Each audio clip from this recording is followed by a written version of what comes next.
So in a previous lecture, we had talked about and we had described the three main models used in panel data. So we talk about the pool model, the fixed effects model, and the random effects model. So once you have identified the model, then there are different estimators to estimate the parameters of the model. So today we're going to be focusing on the estimators for the pool model. And previously we had summarized that for our pool model, there are these 5 alternatives, these 5 estimators that can be used to estimate the coefficients in a consistent way. So there's a summary here that kind of summarizes this idea. We have these 3 assumed models and we have these different estimators. And here we have the properties of these estimators in the context of the pool model. We can use those 5 estimators, the pool OLS, between OLS, the fixed effects estimator, the first differences, and also the random effects estimator, and they all provide consistent estimates of our beta coefficient. Okay, so we start with that model. Later we'll talk about the estimators for both the random effects model and the fixed effects model. Just before I start, and here I already wrote some information. So basically the first 4 estimators, as you will see, those are basically estimators that relied on ordinary least squares. And the random effects estimator is an estimator that relies on generalized least squares. So actually these estimators are very simple and very straightforward.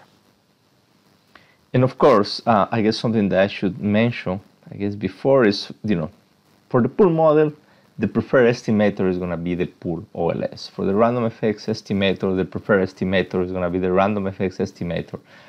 And for the fixed effects estimator, the preferred estimator is going to be usually the fixed effects estimator. So these are the preferred estimators if the true model corresponds to each of these models. So the other thing is make sure that you, in your mind, you differentiate what is the assumed model versus what is the estimator. There is a difference between those 2 things. Okay, so let's go back to our estimator. So let's go back. So we have our pool model, YIT equal to alpha plus beta x. I think that to be consistent with the previous notation, I need to rewrite this as xit prime beta. Okay, and we're interested in estimating the alpha and the beta coefficient. Okay, so let's start with the pool OLS. So estimator 1, so pool OLS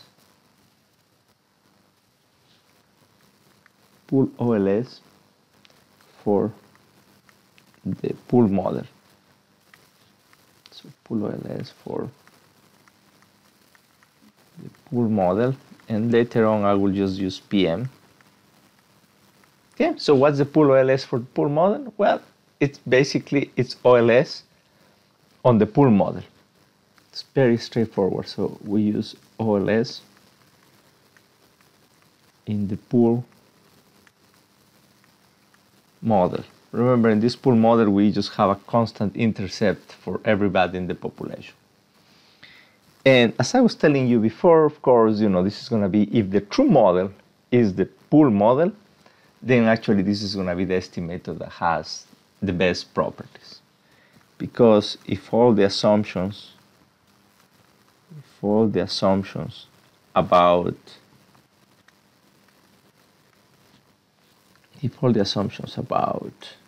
the pool model are satisfied,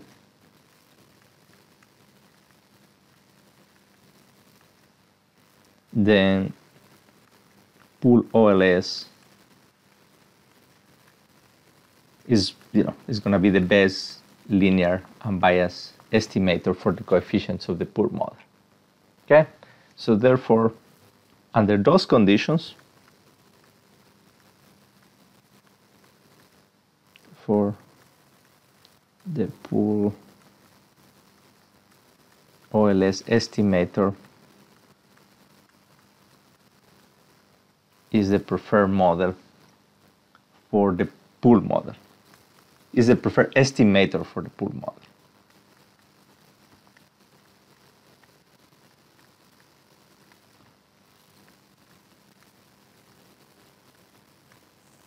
Estimator for the pool model. Okay, so very straightforward. That's what's the pool OLS for the pool model. So the second estimator is going to be the between estimator for the pool model.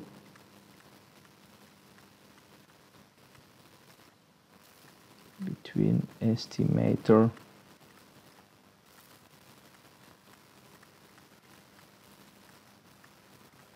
for the pool model. Okay, so define this between estimator. Let's start with our original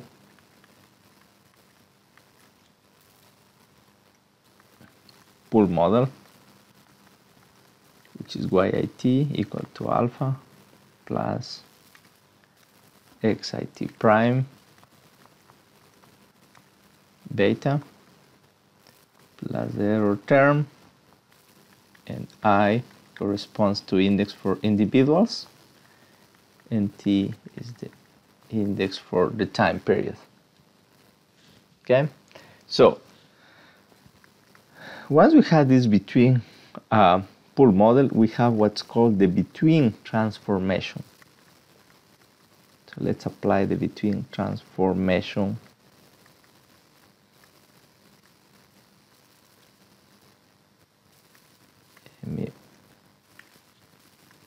This is the between transformation for the pool model. So basically what we do here is we take the average for each individual, the average of the values of the dependent variable for each individual across all the time periods. This is a constant. The average should be the constant. So then we do the same thing for the error and also the explanatory variables. So that you remember what I was telling, this is just correspond to the average value of all the values of the dependent variable divided by t. Okay, so we average the values of the dependent variable within each individual for all the time periods.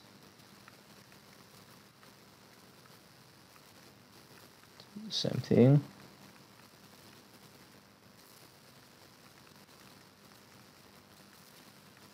By t.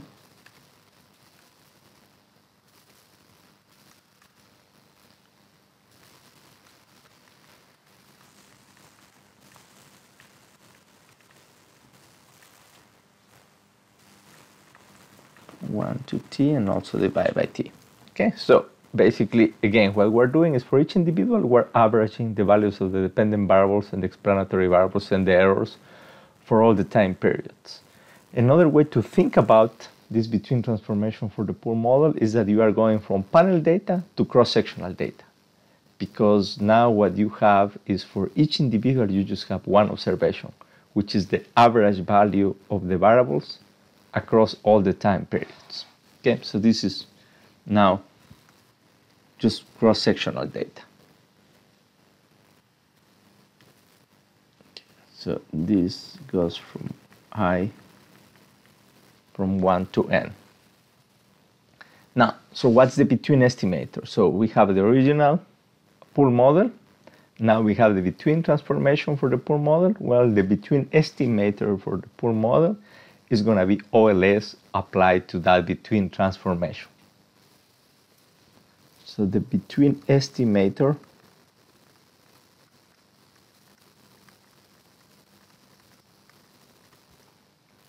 is OLS. Let me delete this thing. So the between estimator is the OLS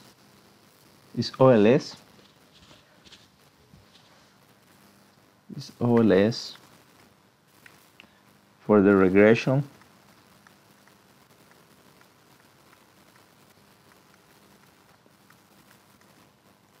of yi dot on the intercept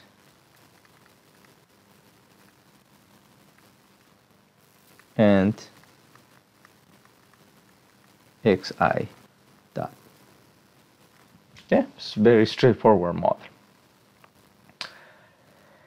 So this is the second, going back, remember, so we talked about the pool OLS estimator for the pool model, the between estimator for the pool model. So now let's talk about the within estimator or the fixed effects estimator for the pool model.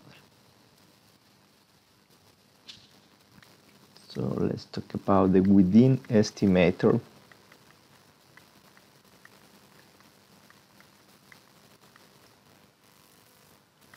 or fixed effects estimator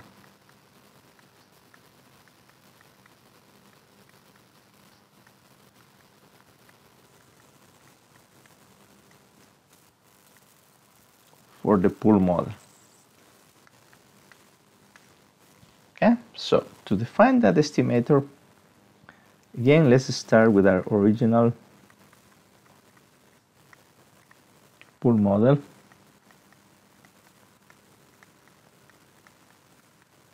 Which by now we have written several times. And we're going to be calling, this is going to be our equation 1. Again, we're going to write the between transformation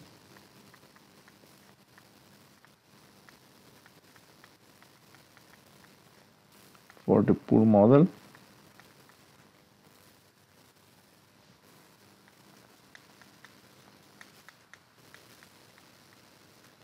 The between transformation is the average values for each individual across all the time periods. So there's going to be 2. It's called the within transformation for the pool model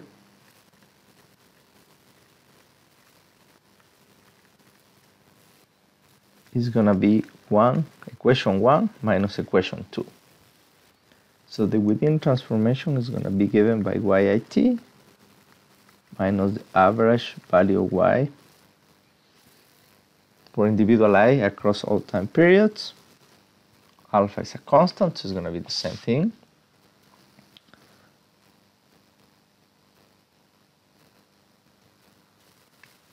Well, so here we're subtracting.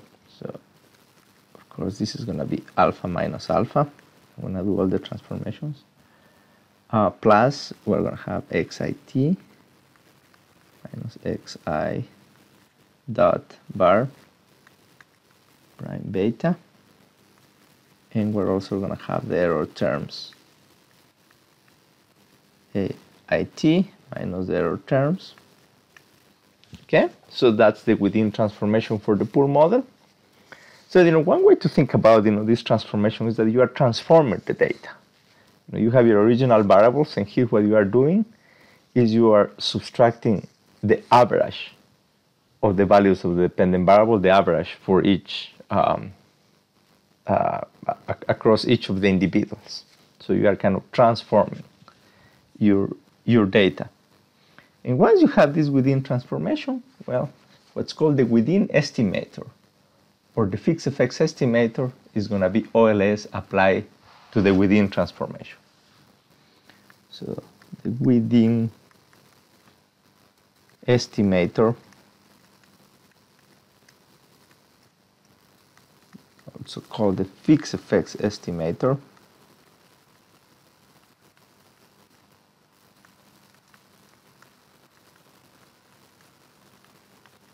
is OLS applied to the within transformation.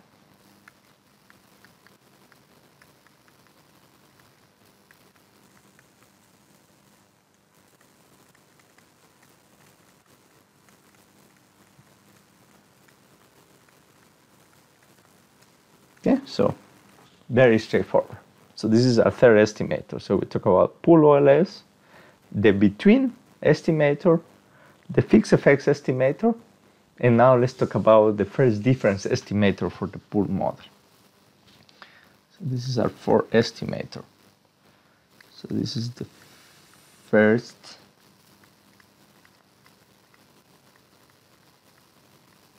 differences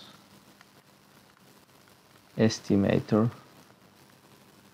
for the pool model.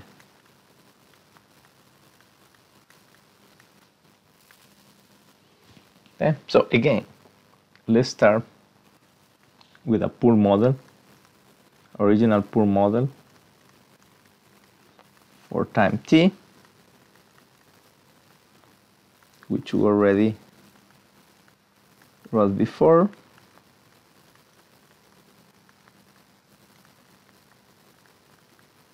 And now let's write the pool model for time t minus 1.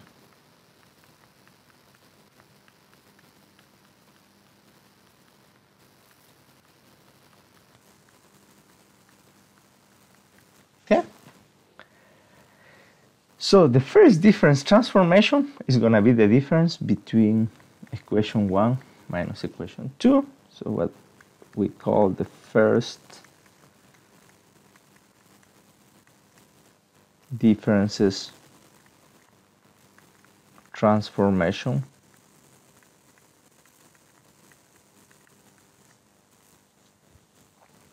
is going to be basically 1 minus 2, which give us yit minus yit minus 1 equal to alpha minus alpha plus xit minus xit minus 1 beta plus AIT minus AIT minus 1. Okay, so and these we're going to be calling 3, or sometimes we use the delta to denote this difference. Of course, here that intercept vanishes.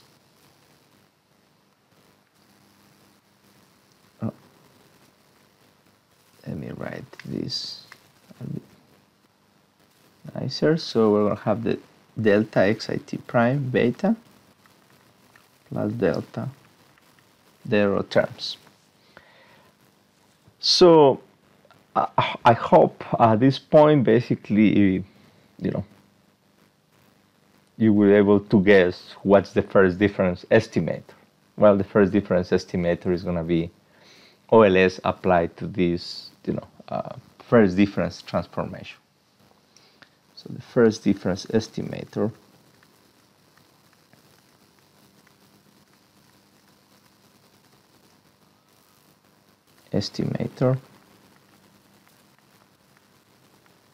is OLS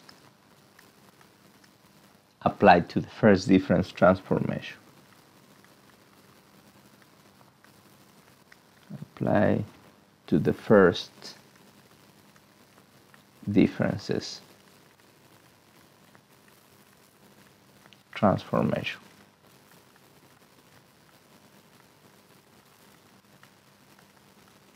Okay, so very straightforward. Now, as you notice here, since once we apply that transformation, you realize that the alpha is not identified by the estimator, and we say identify, basically, it cannot be estimated, identified by this estimator.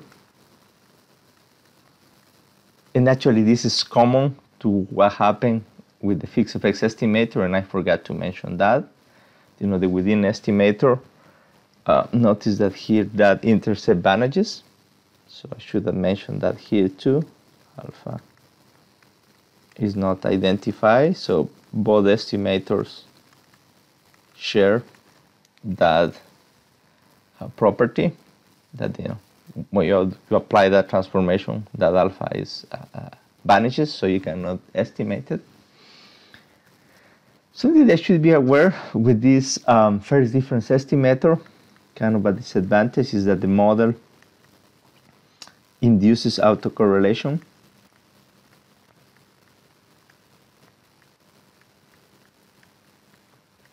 Okay, so how come that's the case?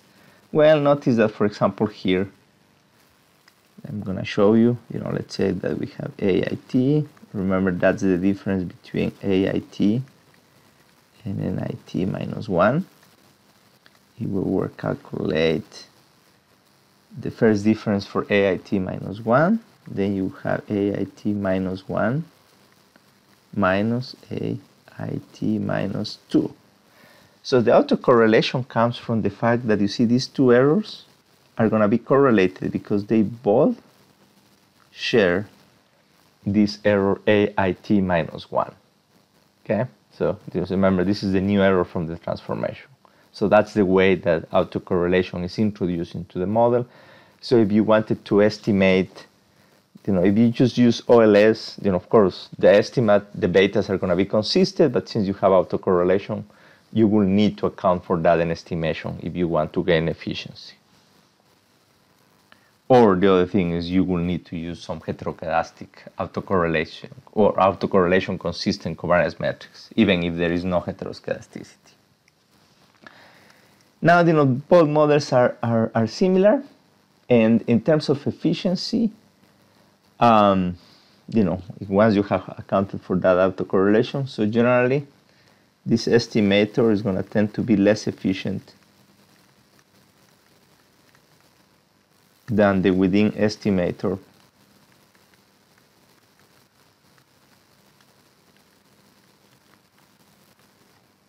for t higher than 2. For t equal to 2, they both result in they're equally efficient. Okay, so overall, given these characteristics, so probably, so it seems that fixed estimator would be preferred. But anyways, I guess something that I forgot to mention before, we're talking about all of these different options to estimate the pool model. But the reality, it's, if you are trying to estimate a pool model, if you believe that is the true model, then, the best estimator to use is going to be the pool OLS estimator. But all these other estimators are options, are alternatives. And the other thing, in terms of teaching, it's easier to introduce all of these different estimators in the context of the pool model. The same estimators can be applied if you try to estimate the fixed effects model and the random effects model. Of course, the characteristics are going to be different in that context, but the procedure of the estimators are going to be exactly the same for these different models. So the last estimator for the pool model is the random effects estimator for the pool model.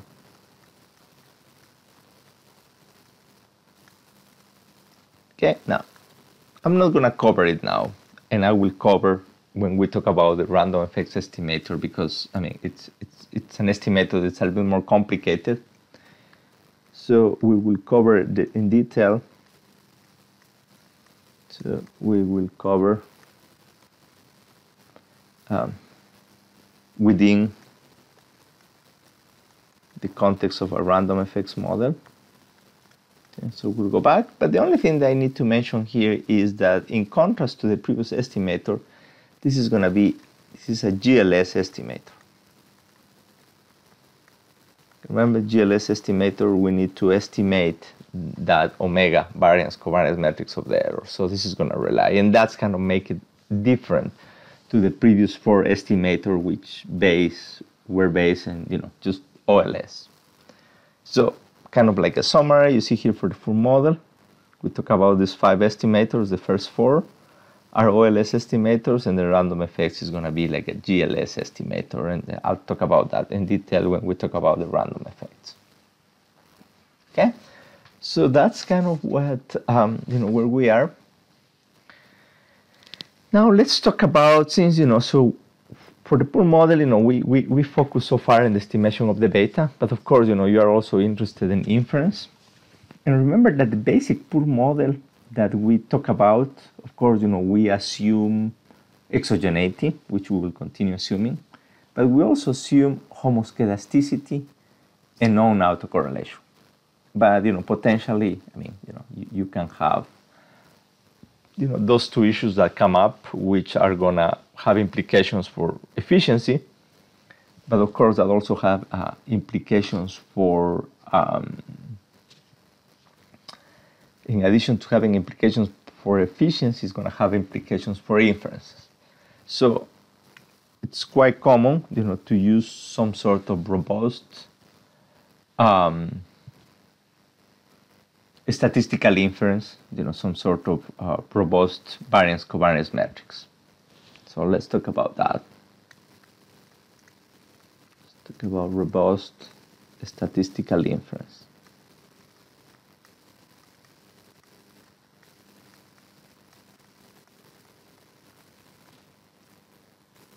Okay, so remember, so it is possible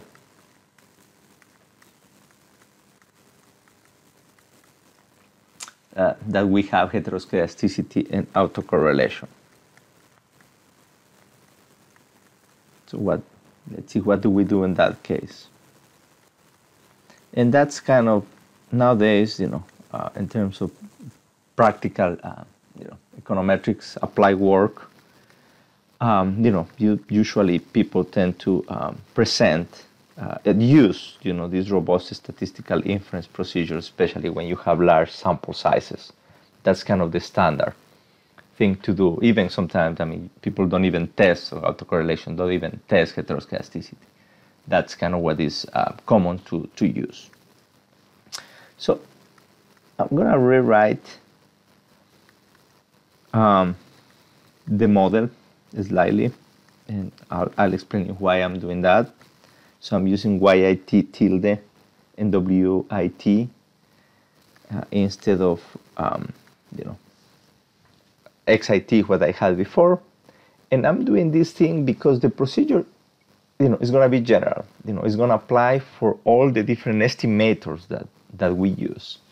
So when we talk about this YI tilde, actually it could refer to the YIT that we have in the original pool model.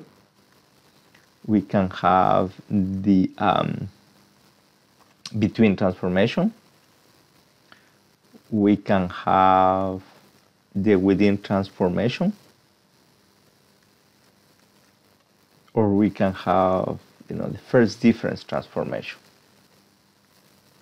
Okay, so that's what that YIT tilde refers to. And similarly, this YIT tilde can refer to XIT, the between transformation, the within transformation, and also the first difference. Okay, so that's what we have. Yeah, so that's kind of, this is slide changing notation. Okay, so now let's think about it. So the first thing, notice that we can have observations for each individual and time period. So we can stack the observations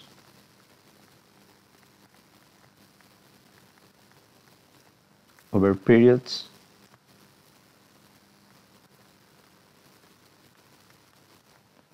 For each individual eye, like if we had an Excel, we put together for each individual, we have all of the observations for each individual together for all the time periods. Let's say, we have observed three time periods. So the first individual, we have the first 3 rows are going to contain the observations for the first individual, the 3 time periods. The second 3 rows is going to contain the 3 observations for the 3 time periods for the second individual, and so on and so forth. So if we do that, then we can write these vectors with observations for each individual.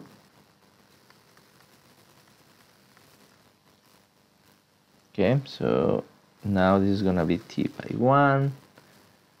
This is going to be T by K, K by 1, and this is going to be T by 1. So in the second step, what we can do is that we can stack the observations over all individuals. we can stack the observations over all individuals.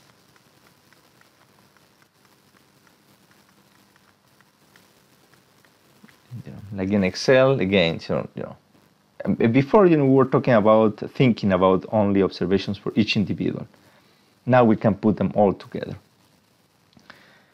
If we stack that, we're going to have this big vector y, which is going to be t times n times 1. So all the time periods for all the individuals, that's tn. It's going to be equal to w. So this again is going to be tn by k theta. So it's going to be k by 1. That doesn't change. And here we have this huge vector of errors, which again is going to be tn by 1. So if we apply OLS, to this matrix, we will have w tilde inverse, w prime, y tilde. So this is going to be k times tn times k times tn. It's going to be tn by 1. Now, I'm not going to show you this thing, but I want you to think about,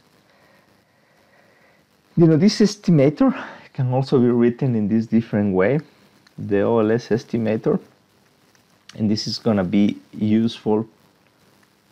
We can use those matrices for each individual. Okay, and I encourage you to try to think how that works. Okay, but these two procedures, they are going to give you the same result. Okay, so you have the sum of the products of these coefficients for each of the individuals, the matrix of coefficients for each of the individuals. That's kind of what you are, you have there.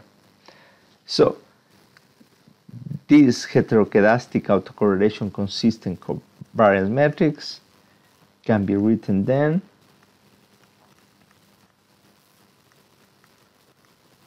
in this form.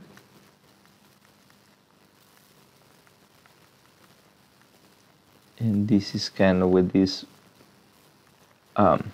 different way to write the matrix. Comes on handy. So this is ui, and actually the prime comes afterwards, y tilde, and then we have the sum prime tilde inverse.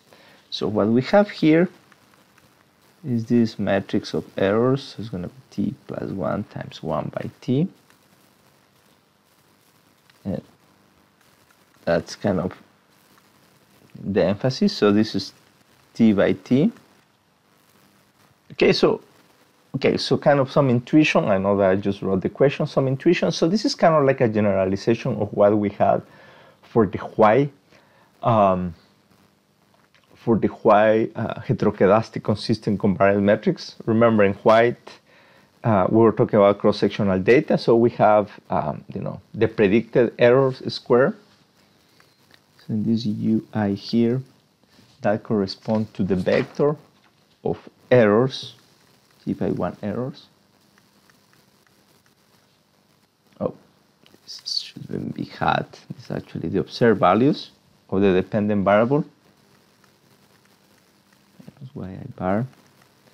So this is the vector of errors for all the time periods for each individual. So it has t by 1, and you obtain this using your results from these squares. So what you have here, one way to think about this matrix. So this is kind of this is kind of the estimated covariance matrix of the errors for each of the individuals. Okay, so that's kind of what we have there. Remember, before, in the context of cross-sectional data, we only have heteroscedasticity. But here we have both heteroscedasticity and autocorrelation, so this matrix has T by T. So again, so this is the, kind of, and I'm waving my hands a little bit, kind of like an estimate of the variance, covariance matrix of the errors for each of the individuals. Remember that for each individual you have T observations. So you are going to have a variance covariance matrix even for each individual. And that's kind of what you are trying to estimate there. So that's kind of the way that this variance covariance matrix works. Then in terms of building it, usually, probably you are not going to have to do it from scratch. Some software will give it to you, but that's kind of the intuition behind it. Again, this is a generalization of that white heteroscedastic consistent covariance matrix. So this is the panel robust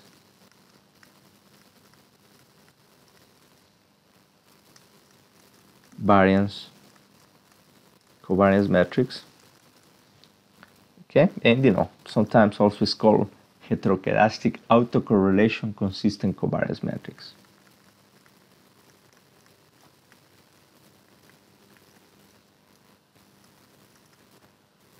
Autocorrelation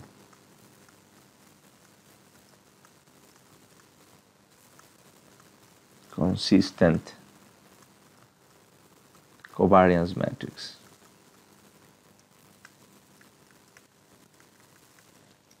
Okay, and as in the case of the white heteroscedastic consistent covariance matrix, this is a consistent result.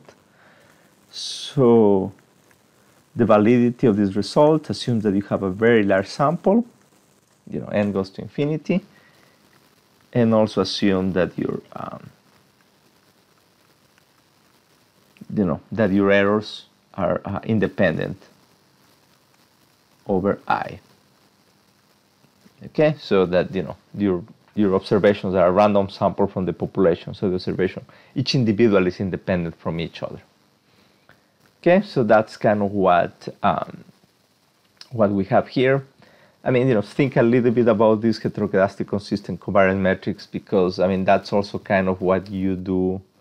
This structure is very similar if you are trying to do some sort of cluster analysis, and you might have some clusters that are not independent from each other.